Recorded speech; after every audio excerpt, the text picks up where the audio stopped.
Willian potentially going across London, following in the footsteps of Ake and David Luiz, moving from Chelsea to Arsenal. Talking about a 3-year deal. Do you think it makes perfect sense for Arsenal? Still got to get Mkhitaryan off their books, don't they? It's amazing the relationship between these two Cubs, right? Peter Cech goes up, then he comes back to Chelsea. David Luiz is there, and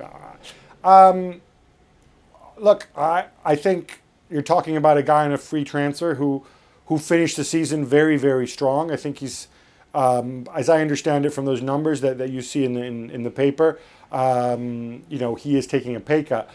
What I would say is, to me, this suggests something else is going on at Arsenal. And I wonder if this negotiation isn't some kind of Aubameyang insurance.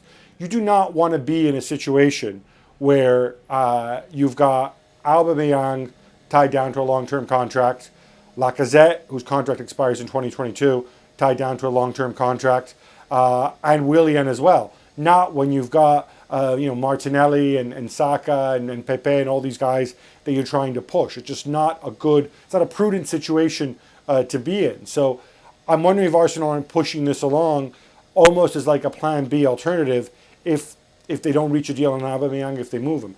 Otherwise, to me, adding another guy of Willian's age on a 3-year deal makes almost zero sense. Yeah, supposedly Barcelona and Inter Miami are interested parties looking on at that situation. One deal that does seem to be done, Nathan Ake, Gab to Manchester City. I can't believe he's eschewing Championship football in Bournemouth, but going to City, 41 million. What's your assessment of this deal for City? It's interesting because I think 41 million for a guy like Ake, who's been a very solid Premier League player, I think isn't a bad deal even in the current climate. He is a left-footed central defender who's versatile, he's also played left back in the past. He can play midfield. I think he's very much a Pep type player in that vein. Of course, Pep's best defender, Aymeric Laporte, is also a left-footed defender.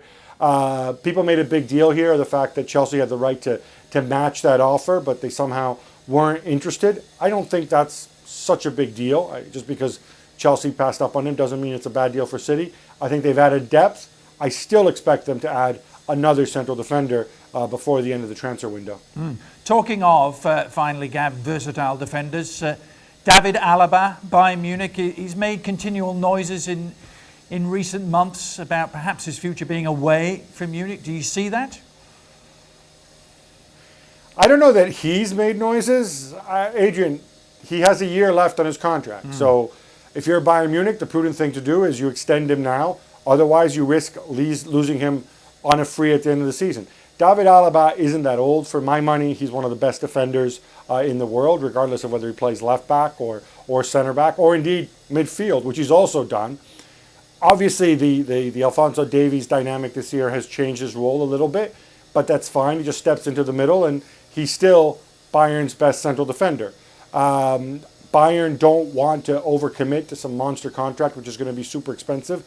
I think the vibe from the club is that he will offer them the classic hometown discount and end up re-signing because so far, from what we've heard, there hasn't been any serious move, or no club has seriously come out into the open to pursue Alaba, possibly because they think that all this guy wants is a new deal and to stay at Bayern.